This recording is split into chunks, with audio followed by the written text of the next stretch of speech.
மிதுனம் ராசி நண்பர்கள், சகோதர சகோதரிகள் அனைவருக்கும் எனது கனிவான வணக்கங்கள். நான் உங்கள் ஜோதிட சதாம்.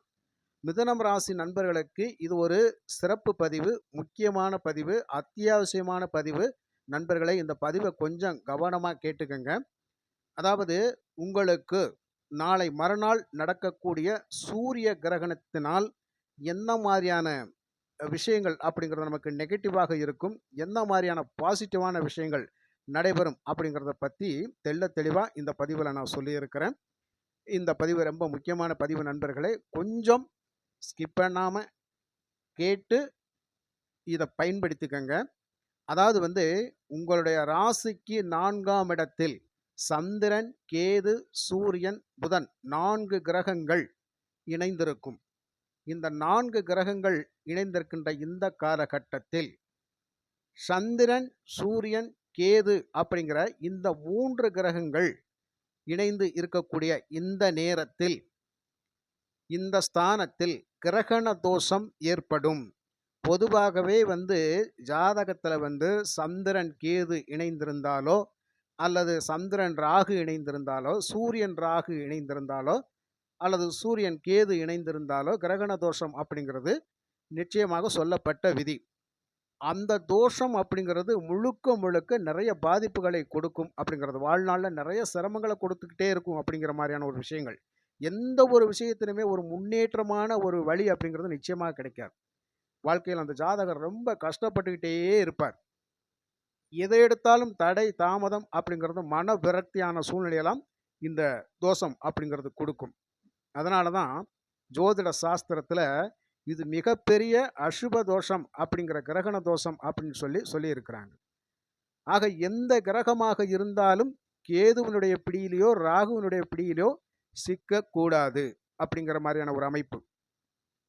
அப்போ அப்படி இருக்கிற ஒரு சூழ்நிலையில் இந்த அக்டோபர் மாதம் 2ஆம் தேதி இரவு 9:05 தொடங்கி அக்டோபர் மாதம் 3ஆம் தேதி அதிகாலை 3:18 வரைக்கும் இந்த கிரகண தோஷம் நீடிக்கும். அந்த 3ஆம் தேதி அதிகாலை 3:18 அப்புறம்தான் இந்த தோஷம் விலகும். அப்போ இதற்கு இடைப்பட்ட காலத்தில் இது 4ஆம் வீட்டில் நிகழ்வதால் உங்களுக்கு இந்த 4ஆம் இடம் சுகஸ்தானம் என்பதால் இந்த மண்மனை சம்பந்தப்பட்ட விஷயங்கள்ல நீங்க ஏதாவது ஒரு முடிவு எடுக்கணும் அப்படின்னு சொன்னால் கொஞ்சம் மாற்றி அமைச்சுக்கலாம்.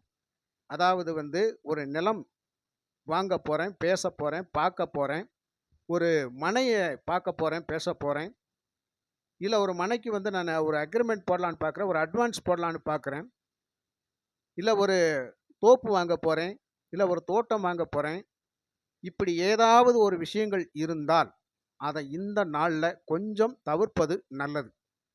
ஏனென்றால் இந்த காலகட்டம் அப்படிங்கிறது தோஷத்தில் இருக்கக்கூடிய காலகட்டம்.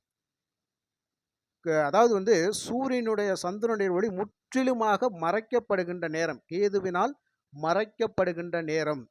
அப்போ இருளான சூழ்நிலையில் ஒரு நல்ல விஷயத்தை செஞ்சா அது நமக்கு எப்படி சாதகமாக இருக்கும், அது எப்படி நிவர்த்தி அடையும், அது எப்படி சுபத்தன்மை பெறும், அப்போ பெறாது இல்லையா? அதனால இந்த ஒரு நாள் அப்படிங்கிறது நீங்க அந்த சுப நிகழ்வு அப்படிங்கிறத கொஞ்சம் மாற்றி அமைச்சுக்கலாம். இது ஒரு ரொம்ப நல்ல விஷயம். அதே மாதிரி வாகன சம்பந்தப்பட்ட விஷயங்கள் நான் ஏதாவது மாற்றி அமைக்கலான்னு பார்க்குறேன், புதுசாக ஒரு வாகனம் வாங்கலான்ட்டு இருக்கிறேன், இல்லை இருக்கிற வாகனத்தை மாற்றலான்னு நினைக்கிறேன் அப்படின்னு சொன்னால், அது நாம் அந்த நேரத்தில் போய் செஞ்சோம் அப்படின்னு சொன்னால் அது நமக்கு சீக்கிரமாக ஒரு நல்ல முடிவுக்கு வராது அப்படிங்கிறது தான், இழுபட்டுக்கிட்டே போயிட்டே இருக்கும் அப்படிங்கிறது தான். மேலும் மேலும் அந்த பழுது சரி பண்ண போனோம்னா அந்த பழுது ஆகிக்கிட்டே இருக்கின்ற மாதிரியான ஒரு அமைப்பு. ஏன்னா ஒளி இல்லாத நேரத்தில் ஒரு விஷயத்தை செய்கின்ற பொழுது அது நமக்கு நிவர்த்தி ஆகாது அப்படிங்கிற மாதிரியான ஒரு அமைப்பு. புரியுதுங்களா? ஒரு புதிதான ஒரு வேலை வாய்ப்புகள் சம்பந்தப்பட்ட விஷயங்கள் எல்லாம் நமக்கு இந்த நேரத்தில் நாம் முயற்சி பண்ணுகின்ற பொழுது அது ஒரு தடை தாமதங்கள் வரக்கூடிய அமைப்பில் இருக்கும். அப்போது இதெல்லாம் கொஞ்சம் பார்த்து நம்ம கவனமாக மாற்றி அமைச்சுக்கலாம் அப்படிங்கிற ஒரு விஷயம். அதே மாதிரி வேலை செய்யக்கூடிய இடங்களில் கொஞ்சம் நம்ம எப்போவுமே கொஞ்சம் கவனமாக இருக்கணும். அதாவது எதிரில் இருக்கக்கூடியவங்கனால நமக்கு ஏதாவது ஒரு வாக்குவாதங்கள் வருது அப்படின்னு சொன்னா, கொஞ்சம் நாம தான் பொறுமையா, நிதானமா விட்டு குடுத்து போயிரணும். எதிர்த்து நின்னோம் அப்படின்னு சொன்னா, அது நமக்கு தான் பிரச்சனைன்ற மாரி இருக்கும். நம்மளுடைய சுகங்கள் கெடும் அப்படிங்கிறது தான். மன ரீதியாக நமக்கு பாதிப்பு வரும் அப்படிங்கிறது தான். 4ஆம் இடத்தில் தான் சந்திரனும், மனோகாரனும் போய் இருப்பார். அப்போ மனம் முழுவதும் கெட்டுவிடக்கூடிய சூழ்நிலையில இருக்கும். அதே மாரி குடும்பத்தில வந்து கணவன், மனைவி சம்பந்தப்பட்ட விஷயங்கள் ஏதாவது உங்களுக்கு வாக்குவாதங்கள் இருந்தால், தயவு செய்து இந்த நேரத்தில தவிர்த்துருங்க. அத நீங்க வந்து தொடங்குனீங்கன்னு வச்சுக்கங்களேன், அது உங்களுக்கு காலமெல்லாம் நிவர்த்தியாகக்கூடிய அமைப்புல இருக்காது. அந்த நேரங்கள்ல உங்க கோவதாபங்கள குறைச்சு கொஞ்சம் ஒத்தி போட்டுக்கங்க. சண்டை போடணும் அப்படின்னு சொன்னா, ஒரு 2 நாள் கழிச்சு கூட சண்டை போடுங்க. உங்க வம்பு வழக்குகள அப்புறமா வச்சுக்கங்க. எல்லை மீறியான வாக்குவாதங்கள்ல ஈடுபடுகின்ற போது, வாழ்நாள் முழுவதும் நமக்கு சிரமத்தை தரும் அப்படிங்கிற விஷயத்த புரிஞ்சுக்கங்க. பிள்ளைகளோட வழியிலயும் அதே மாரி பார்த்து கவனமாக இருங்க.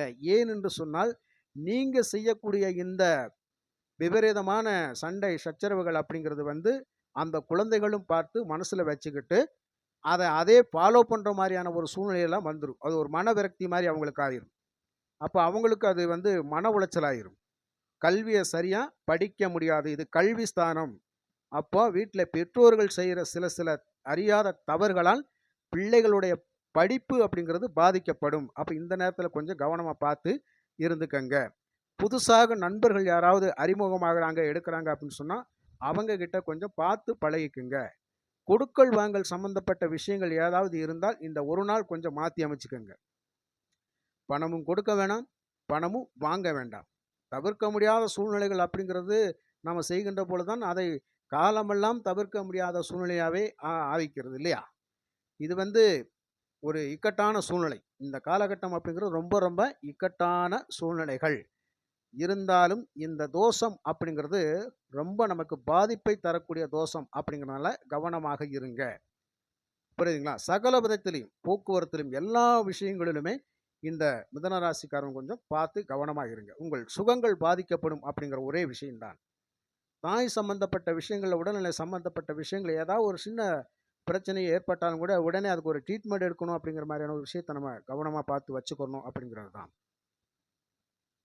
மன ரீதியாக நீங்க எப்பவுமே கொஞ்சம் பிரைட்டா இருக்க பாருங்க. மன உளைச்சல் இல்லாம இருக்க பாருங்க. எதையாவது நினைச்சு குழம்பாதீங்க இந்த ஒரு நாள் மட்டும். இந்த ஒரு நாள் எப்பேற்பட்ட இக்கட்டான சூழலையும் தவிர்க்க பாருங்க. பழச நினைச்சு குழம்பாதீங்க. இந்த நேரத்தில பழைய விஷயங்கள வந்து நீங்க தவிர்த்துருங்க. அது மனசுக்குள்ள போட்டு நினைச்சீங்க அப்படின்னு சொன்னா, அது மறுபடியும் தொடர்ந்துகிட்டே இருக்கும். மனக்குழப்பம் நீடிச்சுக்கிட்டே இருக்கும். சந்திரன், கேது இணைவு மனக்குழப்பம். நம்மளுக்கு யாராவது மாந்திரீகம் செஞ்சு வச்சிருப்பாங்களா? நமக்கு ஏதாவது பில்லி, சூனியம், ஏவல் வச்சிருப்பாங்களா? நமக்கு ஏன் தான் இப்படி நடக்குது? அப்படின்ற மாரியான ஒரு சூழ்நிலை எல்லாம் கொண்டு வந்துரும். அதேமாரி சூரியன், ராகு இந்த நேரத்தில் இணைந்து இருக்கின்ற பொழுது, தந்தை, மகன் உறவு அப்படிங்கிறதெல்லாம் கொஞ்சம் பலப்படாது. எப்பவுமே அவர் வந்து ஒரு மாரியா பேசுவாரு, மகன் ஒரு மாரியா பேசுவாரு. ஒருத்தருக்கு ஒருத்தர் சொன்னா கேட்டுக்க முடியாத ஒரு சூழ்நிலை எல்லாம் இருக்கும். ஆக இந்த மாரியான அமைப்பு அப்படிங்கிறது வந்து இந்த இடத்துல 4ஆம் இடத்துல நடக்கக்கூடிய கிரகண தோஷம். கூடவே புதனும் இருக்கிறார். புத்தியும் வேலை செய்யாம போயிரும். அதனால வந்து புதன் அப்படிங்கிறது அறிவு. இந்த இடத்துல அறிவு அப்படிங்கிறது நமக்கு செயல்படாம போகக்கூடிய அமைப்பில் எல்லாம் இருக்கும். அப்போ மனோகாரகன் சந்திரனும், சம்பாத்தியகாரகன் சூரியனும் ராகுனுடைய பிடியில சிக்கி அல்லோலப்பட்டுட்டா மனம் தெளிவு பெறாது இல்லையா? மனம் தெளிவு பெறாது. நமக்கு அறிவு வேலை செய்யாம போயிரும். என்ன செய்றோம், ஏது செய்றோம்னு தெரியாமலே நம்ம செஞ்சுட்டு, சிக்கல்ல மாட்டிக்கூறக்கூடிய ஒரு அமைப்பெல்லாம் இருக்கும். அப்பேற்பட்ட தோஷம் அப்படிங்கிறது இது கிரகண தோஷம். இந்த கிரகண தோஷம் முடிஞ்ச உடனே மிதுன ராசிக்கார நண்பர்கள் கண்டிப்பாக நீராடி அத ஆடை புதிதாக தரித்து கூட சிவாலயங்களுக்கு சென்று வருவது ரொம்ப ரொம்ப நல்ல விஷயம். இது காலையில வந்து நிச்சயமா சிவ வழிபாடு தான். இது ரொம்ப ரொம்ப முக்கியமா செய்யக்கூடிய வழிபாடு. காரணம் என்னன்னு கேட்டா, சூரியன் அப்படிங்கிற அமைப்புல தான் இந்த கிரகணமே இருக்குது. அப்போ கேதுவினுடைய பிடியில் தான் சூரியன் இருக்கப் போகிறார். அப்படிங்கிறது சூரியனுடைய ஒளி முற்றிலும் மறைக்கப்படும்.